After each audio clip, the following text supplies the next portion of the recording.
would like to thank you so much for organizing this event. And at the same time, I would like to apologize for the postponement because I have been scheduled for December, but unfortunately there were some health issues. So we are meeting now a couple of months later, which I'm very happy about. And the great thing is that I have, I think, up to 1 hour of speech time, which is extraordinary in the scientific world. So I don't have to shorten anything and I can go on talking and talking. And also I have to admit that I have never talked about this topic in English. So especially if I use wrong terms, you know, legislative terms or anything similar, you can correct me anytime. I'm also here to learn. And as you can see, the title, I'm going to talk a lot about ideologization.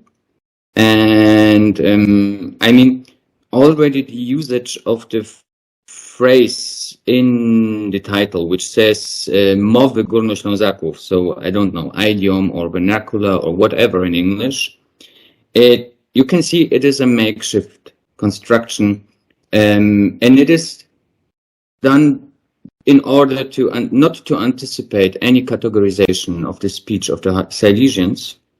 And this alone could make me very vulnerable because, first of all, Upper Silesian activists, language activists, could accuse me of minimizing the status, while, on the other hand, Polish, not many, but still a few Polish colleagues could accuse me of questioning the, you know, very Polish character of this archaic, super Polish dialect. And it is exactly this dispute which I would like to talk about in the next, I think, around 60 minutes. And yes, so just to give you wait a second. Oh, yeah, it moved. Can you see the second slide? Super. So just to give you an impression how much it is ideologized, we can see an article from the Silesian Activist Weekly, I think. No, it's a monthly paper, which has already this very nice title, Labilne profesorki, which I don't know how to translate very proper into English, but it's something like unstable little female professors. And it's about the editors of Mały Słownik Gwary Górnego Śląska, so the small dictionary of the vernacular of Upper Silesia.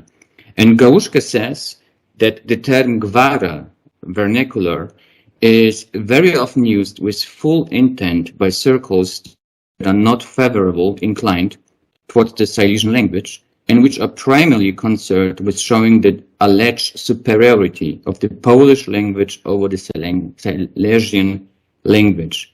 And I think this summarizes it very much, the emotions, but it's because it's about the status. It's about being treated language-wise on the same level like other, you know, in question marks, big languages like the Polish language is. And this is already, I think, inclined in something which has to do with the usage of the word language, because language and dialect refer to the same and not to the same, because every dialect is, of course, a language. But a language, a proper, you know, language like the national language of the Poles or the Germans, it's not a dialect. It has dialects under its status. So the Polish language is constituted out of many different dialects. So someone who feels very much feels a very strong identity with his language, which is called a dialect of another language, might feel insulted. And I think this is one of the reasons why I will show it later. The debates around the speech of the Silesians or Upper Silesians is so emotional and ideologized. And this has, which is I think very important, this has a very long tradition. From the beginning, from the start, when there was a scientific debate about the Silesian language or the speech of the Upper Silesians, before, of course, of the Silesians in total, it has been a dispute. It started with the so-called Sprachenkampf in Schlesien, language struggle over Silesian or in Silesia. It was there is a very important newspaper at that time. It was called Schlesische Provinzialblätter, and within this there was a debate about the classification of the speech which was used by the Silesians. And it goes back to a paper wrote by Bender, who was an official, state official in Opole in 1820s. And in 1820 he said that these Upper Silesians, if you look at their civilizational status, they were very backwards. They were, not clean, they're just working, not educated. And he wanted to help them. And he was raising the question, which language should we use to help them out, to make them more civilized? And he was debating if it should be done by Polish or by German, because they're speaking this funny mixture. And his argument was that it is not a dialect of the Polish anymore, but it is due to this many of German borrowings already on the move to the German language. And it would be good for the Silesians that they get rid of this mixture and speak proper German so they can become proper human beings. And you can imagine that this had a fierce reaction on the Polish side. And within this fight between German and Polish, over this, alleged status of a mixed language, I will talk about that later. It was not a mixed language, never was a mixed language. The whole Polish dialectology is built on this idea and on this fight. So the first dialectological Polish work ever, which was funnily enough written in German in Leipzig by Malinowski, it was about the status or the alleged mixed character of this Upper Silesian speech. And he proved in his dissertation that it is not mixed at all. But the trick here was that he went into the small towns around Opole, where the people were still speaking a very Slavic, not very much, question marks, touched vernacular, Polish dialect or whatsoever, and he left out the cities like Opole. But this is the, starting of Polish dialectology is very much connected to this fight. And if we look at other big Polish dialectologists or scientists who were dealing with the Silesian language, they were always very engaged, like Kazimierz Nicz. Kazimierz Nicz was very often objective, but in moments of a, severe Polish fight, he always got very engaged. And this is mainly true for the time after the First and after the Second World War, where Germans and Poles were fighting over the border. And language was, of course, used as one of the arguments. So he was trying to prove that that the language, the Polish language, the dialect of the Polish language, the Silesian language, is very much spoken, in Silesia. So his argument, it should be part of the Polish state. And he was fighting with German scientists over that. But, we can't really talk bad about that, because it was always after a world war. So he had good reasons to get into the, scientific fight with Germans, if you can say so. Then we have someone who's very important. He wrote, I think, the most books about the Silesian language, Stanisław Rozpont, who called himself a political linguist. And I will talk about that in a couple of minutes again. After that, we have Alfred Zaremba. I think this is the scholar who had the most severe empirical knowledge about the Silesian language, because he was editing the Atlas Gwary Górnośląskiej, and he had a rich material. And he also, who normally was very objective, also got, I would say, in question marks, mad when it came to, borrowings from the German. He introduced the idea that the Polish, in question mark, Polish dialect of the Upper Silesians was fighting back German and German influences. And his argument was that all these German influences, which he identified only on the lexical level, which is not true, they were integrated into this Polish, in question mark, Polish language system of this Gwara Śląska. And I mean, I don't have to talk much about that, but it's a very funny argument, because that's the normal way how borrowings are working out. So you have first foreign words, and if you use it in a language, you're starting to adapt it to your own language system. So it's not an expression of any fight, of any Polishness of this people or their speech, but it's just a normal thing to happen with every language worldwide. And then we have Jan Miodek, who is very important also in the struggle, and he was very much using Zaremba's arguments, and he was getting very emotional about that. And I will show it to you later on with some examples. And just to give you also how the self-perception of the dialectologists who were that much engaged was, we have a citation out of the many publications of Rosband.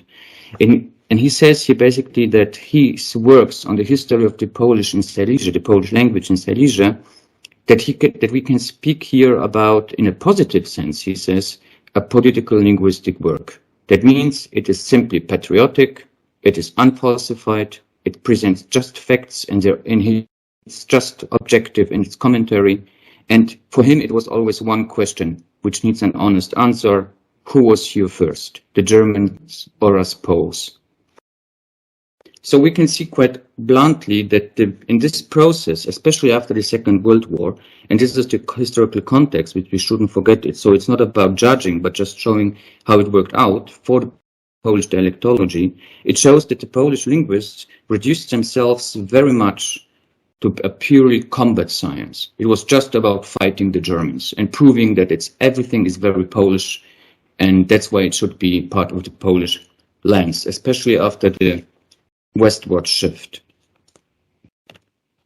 And there were two very important main axioms, which are used by those Polish dialectologists who are not very much in favor of the dialect in Silesia until today. First, it was the approach to minimize and hide out the huge impact of the contact with the German. And we have many examples for this. Just one by Nietzsche, he says that those who speak of something like Wasserpolnisch, this mixture, this is totally invented. It should imply a strong mixture with the German, and this is completely wrong. Which is, of course, completely wrong, because everyone who speaks Polish and listens to Silesian, or everyone who speaks Silesians, especially if it comes to a little bit older texts, immediately notices that there are many of German borrowings and influences, not only on the lexicon, but partially even on the grammatical system. And the second argument axiom was this overemphasis of the Polskość, of the Polnishness, the Polish character of this Upper Silesian language. And here we go to Miodek, and he's repeating this sentence very regularly, that it is a beautiful Polish language, full of archaism, which have been preserved in an untouched old Polish state. And indeed, this is the core of the Polish language. It is the language of Rej and Kochanowski, which are both very important writers for the Polish language. And he claims that this is a citation taken out from Alexander Brückner, which is actually everything not really true. Even this reference to Alexander Brückner is, I think, invented, because writing my PhD thesis, I was trying to find it, to see the context. And I once met Professor Miodek, who is a very important Polish linguist, because everyone knows him from TV shows. And I asked him, where did you find the citation? I would be very interested to read it. And he just smiled and told me that it's totally sufficient that I cite him instead of Alexander Brückner. Which is, yeah, okay, we can do science like that. And what is very interesting, because we have this Nietzsche, 1946. I think if we think about historical context, it's understandable, a little bit at least. But here with Miodek, we have the year of 1901. It's interesting to me that it's still, it was still preserved, this attitude towards the speech of the Upper Silesians, even so there was no struggle over the language going on with the Germans at all. Since the Second World War, all of the German dialectologists working on the speech of the Upper Silesians were emphasizing that it is a very Polish dialect. We can think of Olesh, we can think of Folk-Maliman. Everyone was really emphasizing this is a very Polish dialect. Okay, it has its borrowings, it's a little bit different. It was preserved out of the Polish state longer than the rest of the partitioned parts, but it's still very Polish. So I don't know who he is fighting with. But there is a new enemy coming from the 90s. And I think this was the enemy he was referring to. I have just put on some of the dates. There are many, many more dates like this. I just wanted to emphasize that there is a career of regionalism going on in Poland since the 90s. And it is also very much connected to Upper Silesia. And you know all these organizations like this autonomy movement, Ruch Autonomii Śląska, these initiatives to, be acknowledged as a national minority, which failed. All of them failed. There were even some court, not one, there were many, I think 2 or 3 meanwhile, courts, decisions made by the European Court of Human Rights. We had, the first shocking moment for the Polish public that in 2002 with the census that there were 173,000 of Polish citizens who were declaring a Silesian nationality or identity. The numbers are nowadays much higher. And this is the background for this new struggle. And it was somehow also provoked from this regional perspective, because we can find a lot of ideas like you can see here. Jaczewski wrote a book, it's called The History of the Silesian Nation. And he states that the Silesian language is a fully equal Slavic language. You see again this equality with the Polish especially, and it's not some vernacular gwara or regional language variant of the or a dialect of the Polish. This is very important to these people. And he claims, and that's why he is very much arguing like that people who speak Silesian, which is not Polish, but a separate language, and don't define themselves as Poles, Czechs, Germans, whatever, are a Silesian nationality. And this went on for a couple of years, but there was never any argument. They were just stating it is a full-fledged Slavic language like Polish or whatsoever. And the first attempt started a couple of years later, and I will show you 2, I think, the only 2 which were a little bit elaborated, elaborated in question marks. We have, first of all, Tomasz Kamuzela's claim that we are dealing with an Upper Silesian Creole. So it's funny because it's something like a reinvention of this Wasserpolnisch term, claiming that the Silesians are not speaking a language of their own, but just a mixture. And his argument is that we had this industrialization in the second half of the 19th century, and there were sporadic contacts between people who were not understanding each other, and there was developed a pidgin, which until that moment might be true. There are no traces of that, but there were European pidgins. We can think of, for example, the northern part of Norwegia at the same time when Russian traders were coming in the summertime to buy Norwegian fish. They didn't speak the language of each other, so there was developed a very simple pidgin with around 100 words, and this was how they were making trade. So it might have happened in Upper Silesia. I'm not so convinced of that, but we don't know. We have no material about that. But now it starts to be very interesting because he says with more intense contact, there developed something like the Upper Silesian Creole. And he has even some examples for that. For those who are speaking Polish and maybe also German, it's very funny because if you see at the point 3, at the 3.1 citation, you can read, mach dem Kanarek mal die Klotka auf, da kann sich rein und raus hopsać, which is funny. And it is funny because it's not language material he is referring here to, but it is a book from 1920, a German book, which was belittling and making fun of Upper Silesians. There was a trend in Germany in the 1920s to just make fun of the Upper Silesians because they were not very well talking, of those who were not very good talking German. It is similar like in the 90s, Germans were making fun of people with Turkish descent, and they were, introducing something like a Kanaksberg. So this, what we see here, is totally invented by an author who was making fun of the Upper Silesians, And an Upper Silesian activist is referring to this and stating this is our language. That's very interesting. So it's not only that this language material makes no sense if it comes to the question if there was an Upper Silesian Creole, but never something like an Upper Silesian Creole could have developed in Upper Silesian. This is a fundamental reasons. Pidgin and Creole languages always emerge in a colonial context.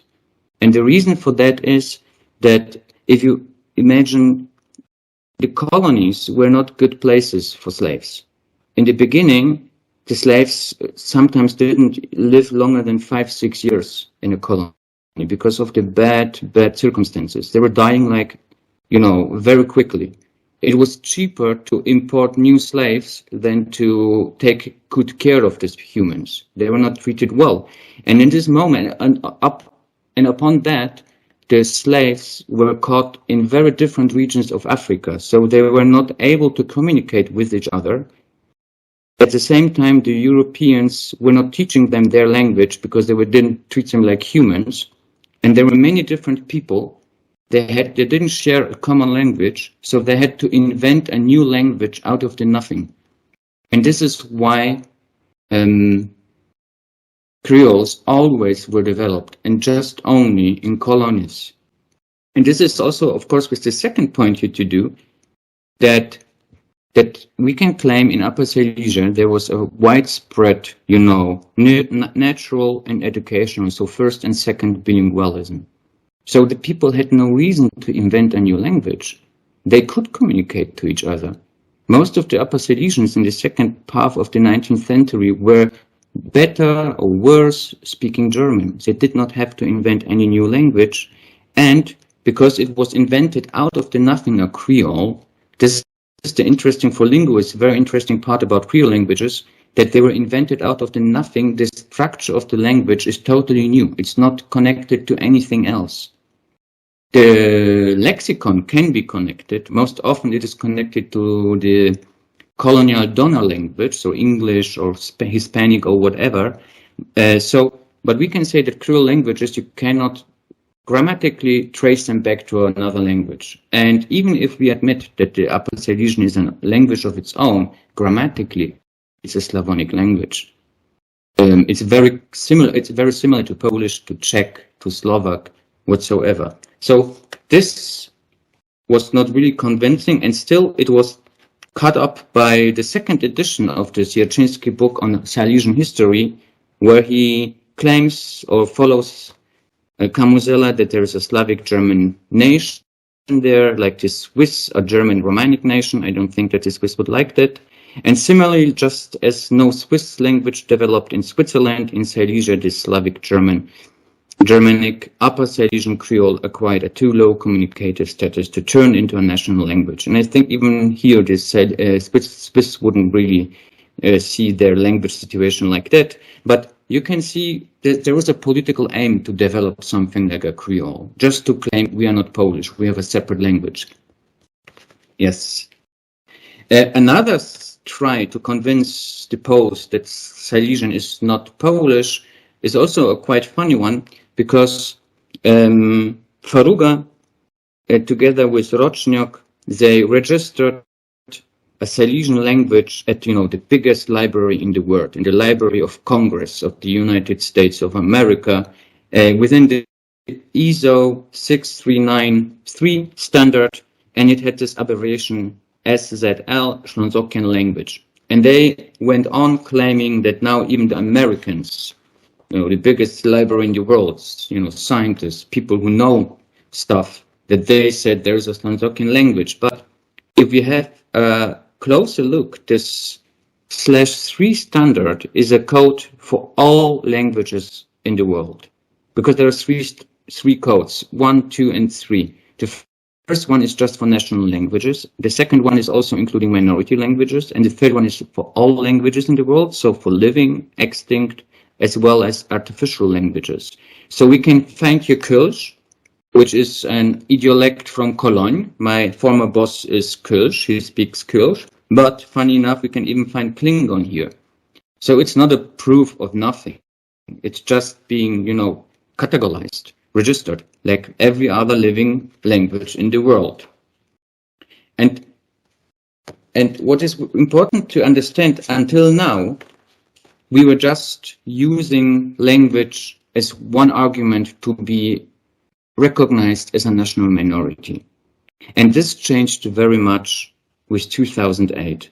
You all know Lech Nyakowski. He is advisor to the Committee for Minority Issues in the Sejm, and he was always very critical about the attempts to register a national minority of Silesians in Poland. He always dismissed it. He was very negative about it. And then he came up with a, in my opinion, very strange idea. He said that this granting of the status of a regional language would peacefully stop this very severe debates about Silesian nationality in the context of the minority rights, which are regularly flaring up.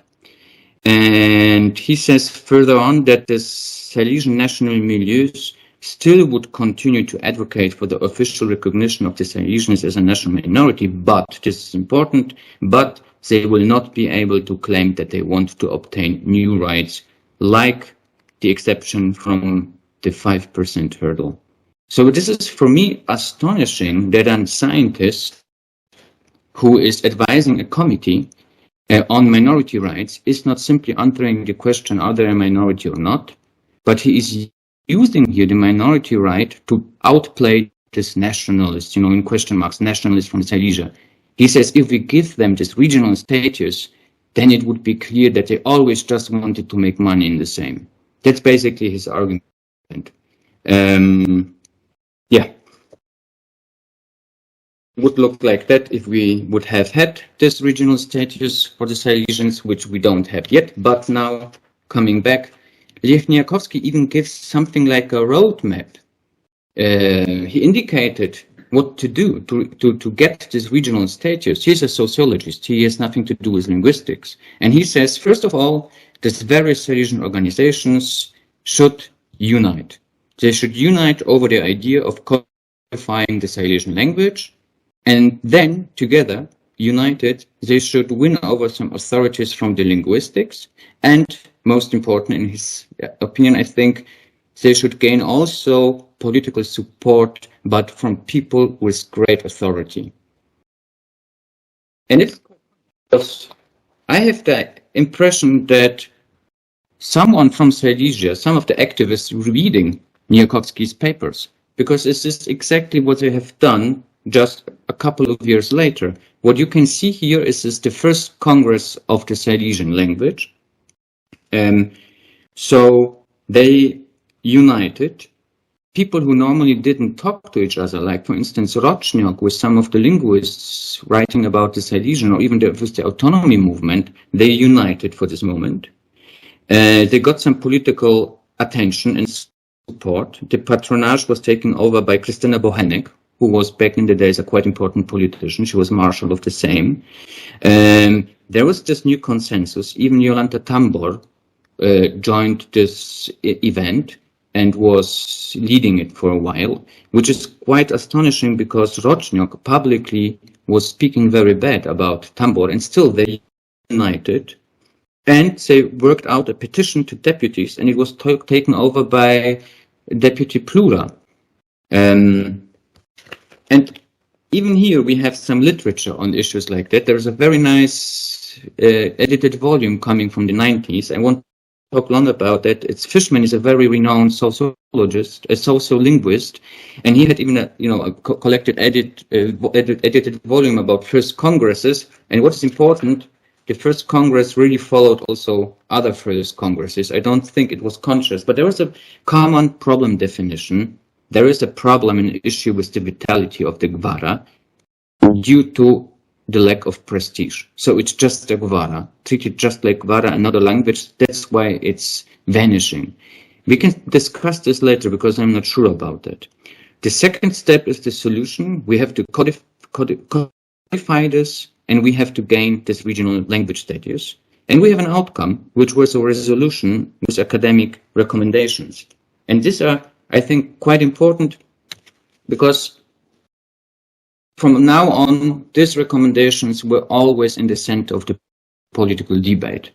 We had, for instance, the argument that nowadays the distinction between language and dialect is just decided and only exclusively extra-linguistically by politicians. This was said by a linguist, which is funny for me, because if you're a linguist and ask for a recommendation, and if you think you don't have anything to say because it's just and only a political decision, then you shouldn't say anything. The other thing is, which was stated within this recommendation, is that this language distance has nothing to say about the questions if there's two separate languages, which is partially true. I will come back to that later. But in the same recommendation, that stated that the distance has no influence on the recognition of a separate language, says that Gwara differs so much from Polish that it should be a regional language, which was said just out of the stomach. There is nothing like a scientific work going on defining somehow anything like a language distance, which would be very difficult, by the way, because language distance is mostly an attitude question. Okay, we have some more arguments. At that time, the number is nowadays a lot of higher. You have 53,000 declarations of people that they speak at home Silesian, Gwara. This is a pure voluntaristic argument.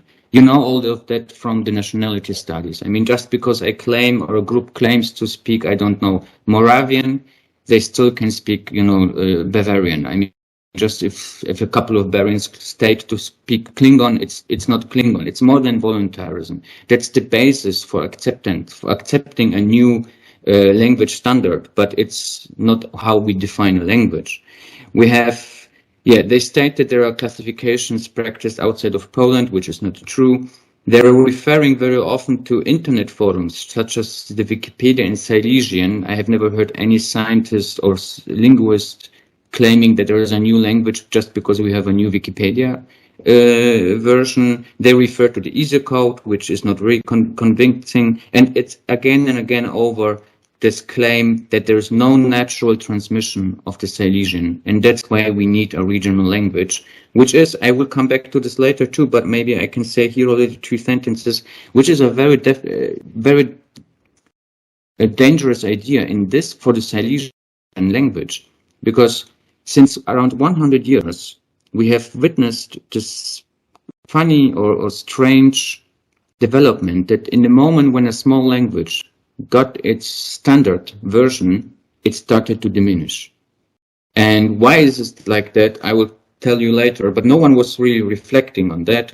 So what we are dealing now after Niakowski's idea, this is something which we call in social linguistics language planning, which has 2 different forms. It's prestige planning and corpus planning. Corpus planning is working on the language itself, like writing a lexicon, writing a grammar, writing, scientific books in that language. And prestige planning is, like the name says, it's about, raising the prestige of the language. We had something which we could call prestige planning with this funny standard, ISO standard idea. And we had this mixture of prestige and corpus planning with the first language congress. And there were some more attempts, like in 2007, there was an MP called Shiga who introduced a bill into the same, giving the regional status to the language, but it failed. It was not debated at all. Then we had this language congress, this unity within the Silesian movement, the support of Bohenek, etc., etc. And this opened up the door for the same. In December 2008, there was the first time ever when the issue of the Silesian language was debated in Polish Sejm during the minority committee sitting. It had the title Ślązacy, dynamika tożsamości, aspiracje językowe, identyfikacje narodowe. So Silesians, identity dynamics, language aspirations, and national identities. And everyone was very nice, very positive about the idea giving this regional status to this Silesian language, but they were very much talking about separatism and the danger, of federalization of Poland. So they insisted that this project should never come together with nationalist ideas from Silesia. They insisted that it should always be conflict-free, and it always should be the Silesian movements talking united. And what happened is that a couple of days later, Roczniok provoked Polish public opinion by putting out a paper which stated that Poland was co-responsible for the outbreak of the Second World War. So you can imagine that is something which the Polish public does not like. So Marek Plura had to wait with his ready bill that the emotions come down, because he was afraid that this, different strange statements of one of the leaders of one of the groups of the Silesian movement could jeopardize this endeavor. So he waited a couple of years. In the meantime, we had the first teaching books. I think you know all of them. But what happened, this consensus broke apart.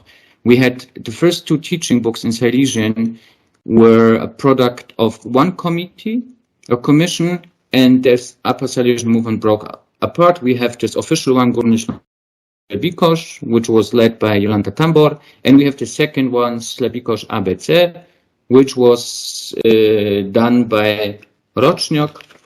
And still, we have done the first legislative initiative 2 years after this éclat. And what we can see in the justification of this law initiative, which was aimed to grant the status of a regional language to the Upper Silesians, is that it was very adventurous, argumented. I think that it was mainly written by one of the colleagues who was speaking about Upper Silesian Creole, because there is this argument that the Upper Silesian was developed directly from Proto-Slavic languages, which makes no sense, first of all. And second of all, the aim was, I think, quite clear. They wanted to bypass the idea that it's a part of the Polish language system. So as I stated, it has nothing to do with Polish.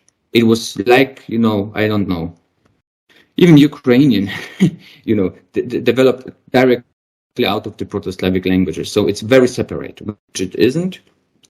And it was, again, this idea very strong that it's just a political decision. And we had 6 expert opinions. All of them were quite favorable of the idea. And within this minority committee, the debates were very peaceful, very nice and positive, but the government asked for an opinion of the Polish Language Council, which was not very nice at all.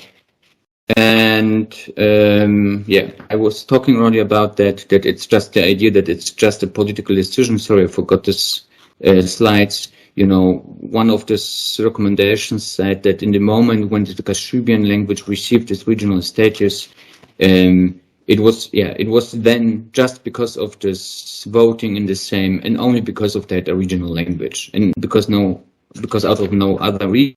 And the idea is that it's not a subject of linguistics, and this means that that it's not like politicians should follow experts from the linguistic, but experts from the linguistics should follow political decisions, which is quite odd.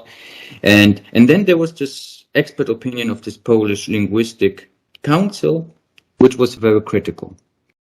And the funny thing is, it was mainly based on the first dissertation from the Polish dialectology. They were just referring to Malinowski's dissertation from 1833.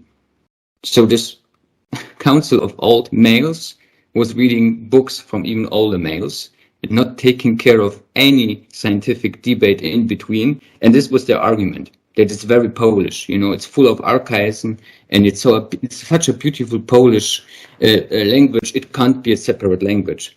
And then the Polish government then this minority committee decided to generate expert debate. And this was the end. It killed this legislative initiative because, as you know, in Polish Sejm, it's not able to restart or to go on with initiatives that didn't finish within a legislation period. You have always to restart from the beginning, and there was not enough time for that. So if I would be mean, which I am not, I could say that somehow even Roczniok killed this endeavor because he slowed it down for 2 years with his provoking thesis in the end. Maybe it's not that easy, but it shows that that this debates about the Silesian identity, but also language, is always not going to work out constructive if it's full of emotions and being provocative. Yes. And it was ended with Kutz. You all know Kutz, who was furious that he thinks that it's so stupid, it's kindergarten, that the government is asking someone like the Council of the Polish Language. This is this idea that no one else than politicians should decide something like that. And then there is a second legislative initiative by Plura in August 2012. He was re-elected, so he put it back. And interesting is that despite these debates, this argumentation in this legislative initiative is basically identically the same. It's just copy-paste, which I don't think was very smart, because it repeated all these arguments which were criticized. And what happened is that the opposition within this committee exploded. Some of the deputies changed, but even deputies who were in favor of the idea of granting the speech of the Silesians this regional language status were starting to criticize it very much. And we had an open fight during this different seatings there. I mean, someone from the Peace Party was, Arciszewska Mielewczyk, saying that she was shouting, you have your dialects, you have different kinds of vernaculars, there is simply nothing like an Silesian language. It was an open fight, which was not very good for this whole endeavor. And, we had the same arguments. We had just higher numbers. It was now not 53,000 of people speaking Silesian, but 509,000. And Arciszewska Mielewczyk, turned this argument around and was crying at this activist that it's not dying out. Look at that. We have 10 times more people speaking. So what are you talking about? And this was the whole issue in the same. And then the chairman, Marek Ast, which we now, meanwhile, everyone knows him, I think, in Poland, from his role within these committees of juridical reforms in the same. But at that time, he was not that much known, and he was trying to make a compromise by not giving a regional status, but instead reworking the law on the Polish language, which has parts in it which say that the Polish government should protect dialects of the Polish. He was like, we can also organize some money for you guys, but just do it within the Polish dialect frame. And this was furiously rejected by the activists from Silesia, who were just going again back to this idea. It won't change anything, because then we're still just a dialect and not a full-fledged Slavonic language. So again, it's about prestige. And there were some 6 expert opinions. There were just 2 in favor. Meanwhile, the rest was very critical. I have also to admit that the quality of the second round was very, very low. There was, for instance, Schmeyer, a cultural scientist, I think you know him.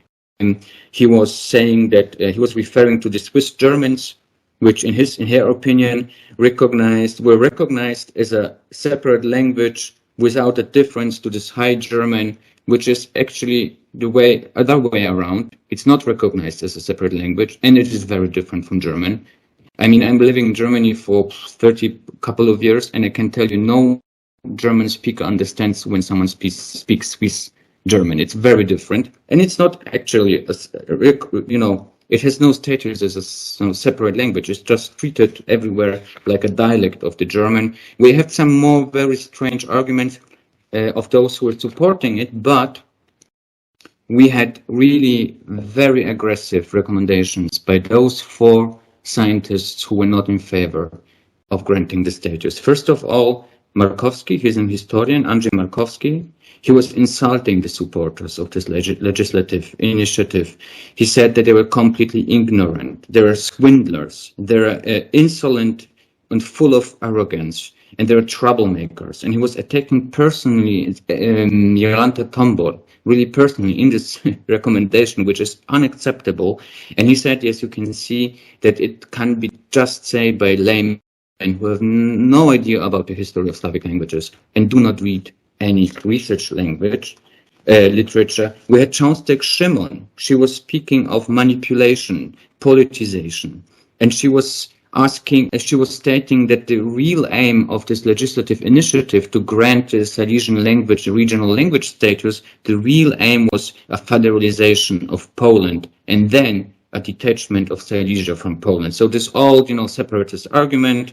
And then she finished her recommendation with the question, who will pay for this? I mean, if you have a minority, you have to pay for that. That's why we have minority laws. It costs money, but it's worse to invest in minorities. Yeah. Besides that, we had also Jan Miodek, who was stating that it was reaching such a shameful level, this debate, that I'm now reading it, I'm beginning to feel ashamed. For a long time, I was silent because I assumed that someone, and I know who he was thinking of, I think it is Jolanta Tambor, that someone would start to reflect here. No one is going to do this codification. This project is a mixture of naivety and fanaticism. And this is how this initiative died.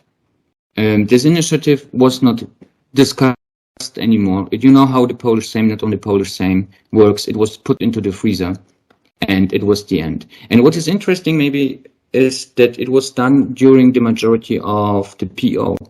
So when now Donald Tusk is, furiously proclaiming that he will accept it, I wouldn't be that much sure about it. Maybe he changed in the PO, but this is important to know that it was before the peace took power, which was always very critical about, the Silesian movement.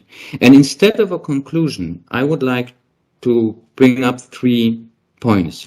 The first one is, which I like very much, I think you all know Stanisław Mutz, the Silesian writer, who was, he is writing in Silesian. And this is a citation from this first Congress. He said, and I like this idea very much, let's finally separate language from politics and stop repeating that it can't be done. Someone may accuse me and ask why here from this place, at this historic, crucial moment at this first Congress, I am not using the Silesian language. Therefore, I will answer right away that I believe that Silesian is too often used for the purpose that serves to either ridicule it or to ideologize it. So, instead of ideologizing, instead of also linguists participating in this debate and speaking out of the stomach, not really, talking about research literature. I mean, when someone states that you saw this slide, you cannot linguistically divide into between languages and dialects, then I have to say that's simply not true. There's a bunch of literature. We have Heinz Kloss, who introduced, and it's used even in English, something that's called Abstand- und Ausbausprache. So we can differentiate languages by the grade of elaboration or the grade of difference, systematic difference. We have Dulichenko's micro languages, where you have a roadmap in which you can say from what point on something could be defined as a separate language. Nothing of this has been done during this debate, which is a shame, because there would be a way to generate a regional status for this speech of the Silesians. And what is worse, no one is really conducting research on this speech. Most of the people are just claiming that it's not vital. We have no material on that. Some are claiming that it's full of Germanism. We have no material about that. There is no really research conducted on the Silesian empirical language data since decades. The only people who are doing it, funny enough, are Germans. There is a colleague, Gerd Hensch, who is exactly doing this work. But in Poland, no one touches this topic. The second point, or the third point, is the first one was stop ideologizing. The second one, conduct research. And the third one is, I would not believe Lech Nyakowski, because I think that it's not a proper way. If I would have been asked what to do about the Silesian situation, I would say, look at this minority law. You know it, maybe even better than I. We have, according to the European framework, we have 3 different kinds of minorities. The first one is the national one. it can't be by definition, because it says, as far as I know, in the Polish law, according to the European framework, that a national minority has a national state abroad. There is no Silesian national state. Then we have an ethnic minority, and we have this regional language status.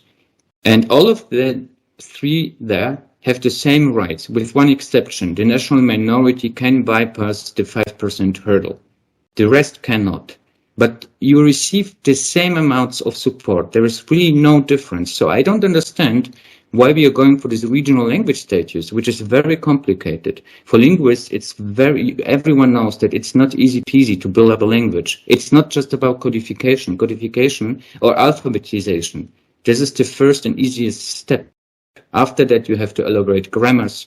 You have to really invest a lot of work. And then there's, I talked about that already earlier, you have this most difficult step to convince the speech community to use this new elaborated form of this language, which will more or less differ from this language you speak at home, in your neighborhood, in your city, in your town. So why are we going this way if we could be just an ethnic minority, which the Silesians, without any doubt, are in Poland? And I think this is the only way to come out. And with this ethnic minority status, there would even be also money for the work on the language. And if the Silesians are willing to, committed to, if they're experts, and if the Silesian speech community accepts this standard, then we might have, in a couple of years, maybe 2030, a Silesian microlanguage, or how you call it within this framework, regional language. Thank you so much for your attention. So let me ask you my first question. So you are saying, as far as I understand you, that there are theories and methods, scientific methods, which can be used to determine the truth about the matter. So which can answer the question whether we do have a separate language or not. Do I understand correctly? Yeah, there are plenty of models which are helping us in differentiating between dialect languages, standard languages. There are even models which are introducing something in between a standard language and a dialect. It's called microlanguage or micro-literature language. And there are plenty of them. It's nothing new. It's debated since the 60s, 70s. It's even, you know, in teaching books in the social linguistics. Okay, so this was my first question. My second question is that do you believe that in Poland, so the state which is quite ethno-nationalist and quite radically ethno-nationalist. So do you believe that the truth, whether it is a language or not, actually matter politically? I mean, even if we would be able to actually study it and to say that, yes, it is a separate language, do you believe that it would change anything in the perception of politicians from, you know, other parts of Poland? I would answer it this way. It apparently looks like that not even linguists do really matter. So why should politicians? I mean, it's like I showed you, the issue is, you know, what I know, for instance, from historical studies from Germany, because it's a very different topic. The Germans, you know, Second World War, and it was not coming out of the black box. It was not a surprise. For instance, historical studies in Germany were very nationalistic. And there was something like called Eastern Studies, Ostforschung, which was even preparing the Second World War. There were colleagues, you know, which were meeting at conferences before the Second World War, and they were preparing lists of intellectuals in Poland that they should be hunted down. And what happened after the Second World War, there was something like an, you know, critical work on your own history of how you were dealing with the eastern part of Europe. Just, you know, to not repeat the mistakes. I mean, we in Poland have something similar with the Ukrainians, by the way. But what I'm up to is, in Poland, no one was really going back to Malinowski just to show, without blaming the people, they were always, acting within a political and cultural context. So if there is the, Second World War, I mean, Nietzsche was even in a concentration camp. So that he was angry about Germans and emotionally biased, it's totally understandable. But if we don't rework that we don't work out these ideologies within the description and debate about the speech of the Silesians, then apparently not even experts are willing to step out of this long established narratives and are just repeating them to the politicians. So why should we accept it from politicians? Yeah. Yeah, that's absolutely true. And I have one comment.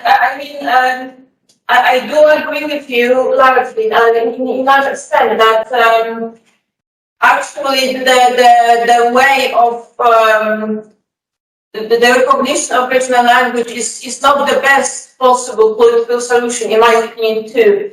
However, my studies has shown that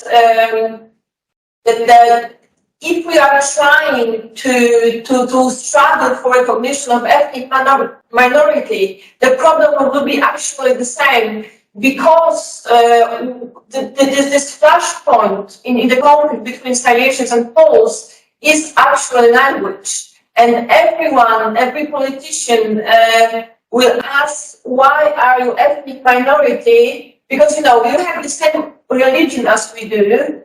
You have quite the same culture in a very broad sense of this word today.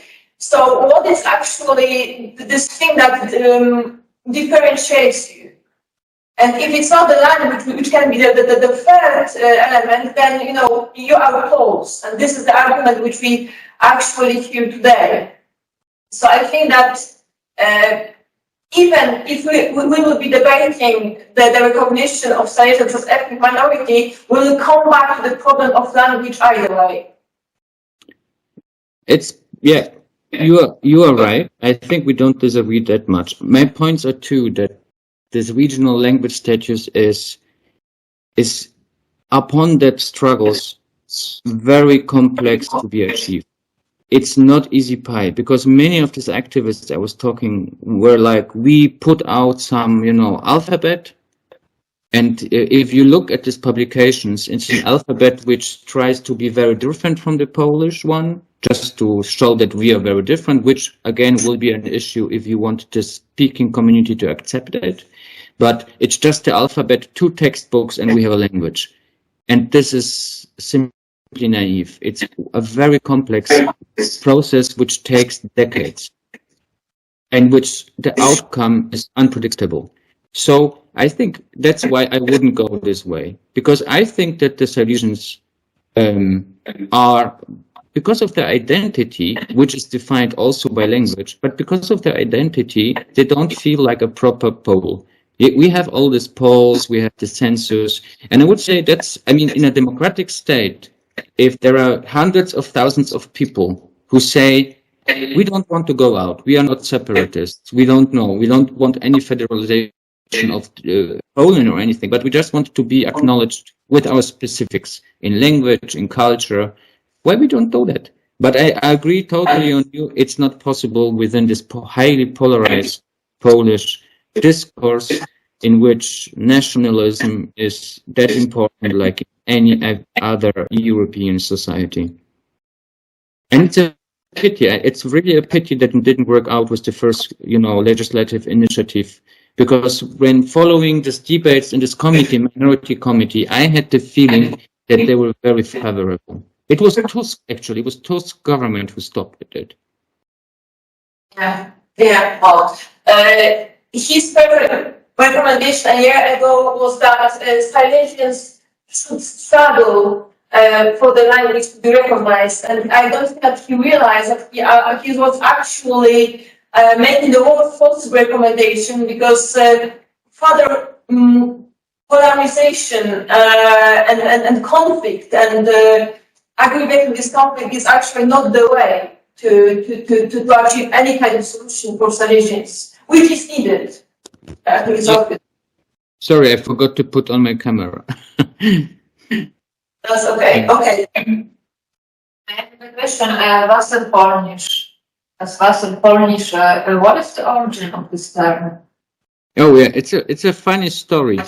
No one knows, but the most popular explanation is that there were some people from Upper Silesia coming on the Odra River to parts which were dominated by German, and they were speaking, this funny mixture, and that's why it was called Wasserpolnisch, because they came by water. But I'm not sure if that's the truth. In German sounding, it is very much connected to verwässert, which means it's washed out. So it's not a proper Polish, but it's one which is washed out of its Polishness and on the way to the German. I think that it was from the beginning on very nationalistic and very, very Slavophobic. And Polish played this. He used this term, Wasserpolnisch, Olesh? Olesh? No, he was fighting it. He was very much fighting it. That's what I wanted to emphasize, that latest after the Second World War, German dialectology was not questioning the Polish character, which maybe sounds odd today with the Silesian movement, but, again, the context, they were not questioning it at all. They were fighting back words like Wasserpolnisch.